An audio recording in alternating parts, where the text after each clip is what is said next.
Muita gente me mandando mensagem, quer dizer, muita gente, né? O que é muita gente para você? Para mim, são 3 pessoas. Quando 3 pessoas falam comigo no mesmo dia, eu já me sinto soterrado de tantas mensagens. Mas algumas pessoas, brincadeiras à parte, algumas pessoas me mandaram mensagem perguntando, outras me cobrando que eu estava demorando com a análise do Manchester City, porque eu não falei, né, do Gyökeres, porque eu não estou falando dessa terra arrasada que aparentemente virou o Manchester City do técnico Pep Guardiola. E cá estou, porque evidentemente eu funciono sob pressão, apesar de evidentemente também funcionar sob pressão com atraso. O que é a pontualidade? Trazendo algumas questões muito profundas aí, tá? Para você refletir enquanto você me escuta ou enquanto você finge que está me escutando. Quando você está realmente escutando? Brincadeira, vou parar com isso.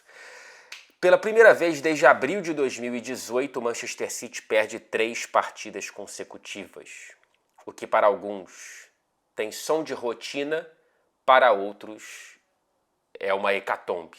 É como se um meteoro tivesse atingido o coração do estádio. Derrota de 2-1 para o Tottenham na Copa da Liga Inglesa. Essa talvez tenha sido até bem-vinda para o calendário do Manchester City. Derrota do Bournemouth por 2-0 na Premier League. E goleada sofrida para o Sporting por 4-1 na Liga dos Campeões. O jogo do sueco Gyökeres, enfim, arrasador. O jogo em que Erling Haaland também, pelo amor de Deus, hein? Tá na sua conta também, senhor Haaland. O City ter ido para o intervalo sem qualquer vantagem. Mas enfim, nesses 3 jogos, o Manchester City sofreu quase metade dos gols que teve, que concedeu até aqui na temporada, viu? 8 de 19 gols sofridos, apenas 2 gols marcados nesse período, em um total de quase 5 XG, né? Lembrando, XG traduzindo é aquela ferramenta que analisa a quantidade e a qualidade de oportunidades de marcar um gol. Então é um aproveitamento muito pobre. Entra muito o primeiro tempo contra o Sporting aqui, não somente. Contra o Bournemouth, acho que, enfim, é a partida que o City menos conseguiu criar. Contra o Tottenham perdeu gols, mas principalmente no primeiro tempo no Alvalade, e principalmente com o Haaland, o Manchester City criou essa discrepância aqui, que não é comum, tá? Para o City do Guardiola. Essa crise no departamento médico influencia, claro, dentro de campo. Visita agora o Brighton pela Premier League e ainda estará, muito provavelmente, né, sem Rúben Dias, John Stones, Jack Grealish, não vou nem falar de Oscar Bob e Rodri. E vamos ver as condições de Kevin De Bruyne, Kyle Walker, o Ake, o Akanji, o Jeremy Doku e o Grealish ainda é uma dúvida, né? Eu acho que ele é mais dúvida do que certeza de ausência. Veremos. Ainda não entendi. Eu estou gravando esse vídeo antes da entrevista coletiva do Pep Guardiola de véspera da partida deste sábado. O Bernardo Silva, depois da derrota tão sofrida para ele, especialmente como benfiquista para o Sporting, disse que o Manchester City vive um momento sombrio. Além das lesões, o que afeta esse momento bastante pesado para esse Manchester City, né? Vamos colocar uma lupa aqui em algumas das sensações, em alguns dos sintomas que eu faço nesse diagnóstico. E claro, quero saber se você concorda, do que você discorda, quais outros pontos que eu não vi aqui que você identificou, enfim. Eu venho aqui em 4 principais pontos, tá? E eu não vou me debruçar tanto tempo neles, mas são pontos que eu vou colocar aqui para a gente pensar e refletir se isso vai fazer sentido mais no macro do que nesse micro que eu estou analisando até aqui. A ausência de Phil Foden, né? Não dá para contar com o retorno do Phil Foden ainda não está nem perto, não é nem sombra do melhor jogador da última Premier League com a camisa do Manchester City, da grande estrela do tetracampeonato do Manchester City. Começou o ano afastado por questões médicas e até agora não conseguiu pegar ritmo de jogo. Marcou, eu sei, na Liga dos Campeões e etc e tal, mas ainda não está nem perto daquele Phil Foden e o Manchester City precisa muito do Foden, ainda mais sem o De Bruyne. A ausência do Rodri, essa aqui, ela é o ponto 1, o ponto 2 e o ponto 3. Porque as ramificações da ausência do Rodri são muitas, tá? É uma importância muito sublinhada pela presença, ainda mais pela ausência. Eu já disse aqui, não é o Haaland e não é o De Bruyne o jogador mais importante do Manchester City, é o Rodrigo. Sem o Rodri, o Pep Guardiola precisa repor com 2.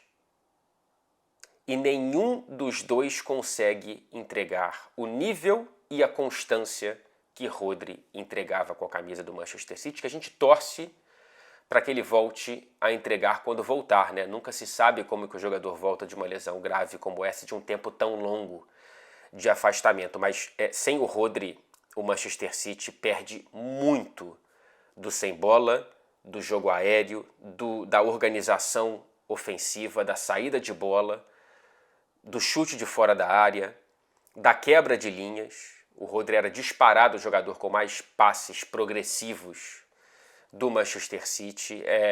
O Rodri, ele é primeiro volante sim, mas da forma com a qual esse Manchester City encurrala os adversários, o Rodri era um camisa 10. O Rodri era o maior construtor de jogadas do Manchester City. Não era o De Bruyne. De Bruyne é um finalizador de jogadas. O construtor era Rodri. Então, para quem enxerga primeiro volante, eu enxergo muito mais um camisa 10. E o Manchester City perdeu um 5/10. E aí, nessa tentativa de reposição, uma grande decepção até aqui chama-se Ilkay Gundogan. E aí é o terceiro ponto, que não deixa de ser tantas ramificações do ponto do Rodri. Ainda não estreou nessa temporada, mais um jogo para aquém da própria crítica contra o Sporting. Realmente é uma pena ver um jogador tão importante para a história recente do Manchester City. A primeira contratação de Pep Guardiola quando chegou no clube, demorou para estrear por conta daquela lesão que ele trouxe do Dortmund e virou uma sombra de si mesmo. Assim, o Gundogan realmente ele tem comprometido. É uma pena ver um cara de tanta qualidade, de tanta classe, de tanto refinamento. Não tá legal. Não tá legal. E é muito ruim porque talvez com o Rodri saudável, o Gundogan teria muito menos exigências para readaptação tão instantânea. E o Manchester City precisava que ele não tivesse custando tanto tempo para se readaptar. Tem muito tempo para a temporada, para uma correção de rota, mas até aqui está sendo uma contratação ruim. Até aqui está sendo uma entrega muito ruim dessa contratação. E o quarto ponto, que é muito mais crônico do que pontual, é muito mais macro do que micro, é a vulnerabilidade do Manchester City na transição. O Sporting sei lá, cara, a equipe de número 2 dígitos aí, tá? Pense quantos você quiser, que expõe essa fragilidade do Manchester City. O Manchester City é uma equipe montada para defender com a bola e não sem. E quando defende com a bola com 10 jogadores no campo adversário, 9, quando perde essa bola contra times muito bons na transição, Sporting, Inter de Milão, Manchester United, eu posso pensar em outros aqui, mas são os que mais me vêm à cabeça, Tottenham. Enfim, já foram várias equipes ao longo dessa era muito mais perto da perfeição do que da imperfeição do Pep Guardiola, mas esse é um ponto em comum entre todos os Cities, tá? Entre todas as versões, com ou sem Rodri. Antes do Rodri, agora sem o Rodri, com o Rodri. Não existe, parece ser realmente um calcanhar de Aquiles ali desse City do Pep Guardiola, que realmente não consegue. Não consegue, por isso que às vezes a posse de bola ela esbarra em algo um pouco letárgico e com muito pouco risco, porque qualquer aumento do grau desse risco esbarra na proximidade com essa vulnerabilidade crônica. Então é uma linha muito tênue, tá? Arriscar um drible ali na ponta, como o gol que o Gyökeres perdeu, o primeiro. O Savinho estava ali, foi até um erro de passe mais do que um risco de drible. 2 segundos o cara estava na cara do gol. Então, quem consegue montar um time bom nesse padrão contra o Manchester City está mais próximo de conseguir um resultado positivo, por mais improvável que seja conseguir um resultado positivo contra o Manchester City. Mas, assim, analisados esses 4 pontos que eu considero os principais, tome cuidado com os profetas do Apocalipse. O Manchester City, ele não está, eu discordo do Bernardo, tá? Ele não está no momento sombrio. Ele não está. E eu já me debruço sobre as minhas justificativas agora de defesa. Não a esse momento, mas a uma aposta de recuperação e de suavização dessas vulnerabilidades. Porque antes eu quero falar da Insider, que, como sempre, alinha tecnologia à qualidade, só que nesse momento está trazendo um terceiro ponto para essa tríade, que é a campanha Loucos por Conforto. Durante esse período promocional no site da Insider, você pode juntar os valores já muito positivos lá do site com o meu cupom para chegar a um desconto de até 40% da sua compra, tá? E eu preciso destacar que são produtos de muita qualidade, estou falando muito sério com você. Eu não estaria aqui falando se não acreditasse e se não tivesse comprovado. E preste atenção, se você clicar no meu link personalizado que está na descrição desse vídeo e no comentário fixado, o meu cupom já estará automaticamente aplicado no carrinho da sua compra. Você até se poupa esse trabalho. Mas claro, deixo aqui na tela, o meu cupom é CaldeiraBF. Caldeira, letra B e letra F. E aqui eu chamo a sua atenção para um segundo ponto, para essa camisa que eu estou utilizando, que é o modelo Tech T-Shirt. Uma camisa que desamassa com o calor do corpo, é anti-odor, é ultra durável, ela tem 2 anos de garantia contra o desbotamento e todos os modelos da Tech T-Shirt estão com um desconto especial até o dia 10, tá? Até o dia 10 deste mês de novembro. Então faça esse favor para você, para mim e para Insider. Vai lá no site, usa o meu cupom, usa o meu link para você comprar as melhores peças da Insider para você. E aproveitando essa loucura da Insider, deixe um comentário aqui com a hashtag Loucos por Conforto, contando a sua maior loucura por futebol. E eu prometo responder a todos esses comentários, tá? Se é que uma resposta minha não vai te afastar de comentar. Então deixa eu voltar aqui para o Manchester City, comparando o termômetro Premier League. O termômetro Champions é muito difícil, ainda mais com essa mudança de formato.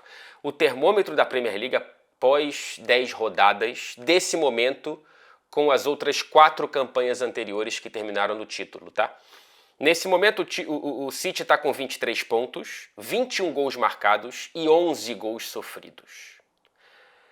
23-24, na temporada anterior, estava com 24 pontos, 23 gols marcados e 8 gols sofridos. Em 22-23, 26 pontos, 37 gols marcados, nossa senhora, Guardiola, e 11 gols sofridos, 21-22, 20 pontos, 20 gols marcados e 6 gols sofridos. 20-21, a última desse período, desse recorte que eu estou traçando aqui, 18 pontos, cara, 17 gols marcados e 11 gols sofridos. Então, assim, o City já teve nessa altura, em campanhas que bateram em título, menos pontos, menos gols marcados e o mesmo número de gols sofridos, não teve mais gols sofridos. E eu estou trazendo aqui, é claro que as primeiras 10 rodadas não são iguais para toda a campanha, depende do sorteio dos adversários, enfim, da ordem de confrontos, etc e tal, mas é só para trazer algo puramente matemático aqui, para a gente entender que o Manchester City ele está mais ou menos dentro do próprio padrão de pontuação, de gols marcados e gols sofridos, de campanhas que terminaram com o título da Premier League.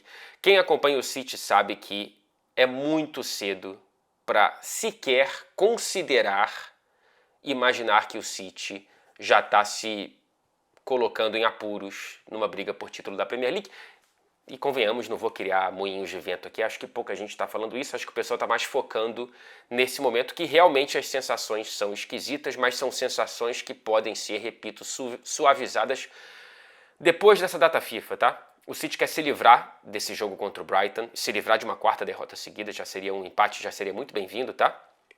Por mais que represente uma distância maior de pontos para o Liverpool e uma aproximação do Arsenal, etc e tal, mas depois da data FIFA, a gente precisa entender como que o Manchester City vai voltar, até porque temos confrontos grandes chegando muito em breve, tá?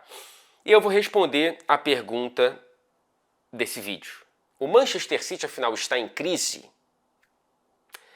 Para o próprio padrão City Guardiola, dá até para chamar de crise, tá? Mas eu prefiro, em quase tudo na vida, ter o cuidado e a sensibilidade de não julgar um indivíduo sem considerar o contexto. E no contexto do futebol, não dá para chamar de crise que o Manchester City tá vivendo. Ao mesmo tempo, eu também entendo que existe justiça em cobrar excelência de quem te acostumou com esse nível de excelência. Então, se o City vive dentro de um próprio padrão. Não tem jeito. É a mesma coisa que você cobrar o Haaland ao fim de uma temporada com 20 gols marcados. É pouco. Para muita gente é a melhor temporada da vida, para o Haaland é pouco. O City numa temporada com menos de 85 pontos, o que para muita gente é a melhor de todos os tempos, é pouco. Então, temos que entender de quem estamos falando, mas também sem esquecer do contexto. E é um contexto em que a gente pode viver uma das brigas por título da Premier League mais interessantes desse período, tá? É muito difícil você viver uma briga por título mais interessante do que aquelas duas com o Liverpool do Klopp, que terminaram com um ponto de diferença, mas talvez tenhamos uma trinca, talvez seja só o Liverpool mais uma vez. Acho difícil que o Liverpool esteja fora, mas enfim, ainda estamos em novembro e tem muita água para passar debaixo dessa ponte. E se existe alguém no planeta em que habitamos capaz de solucionar essa mini crise, chama-se Pep Guardiola. E pode ser pela última vez.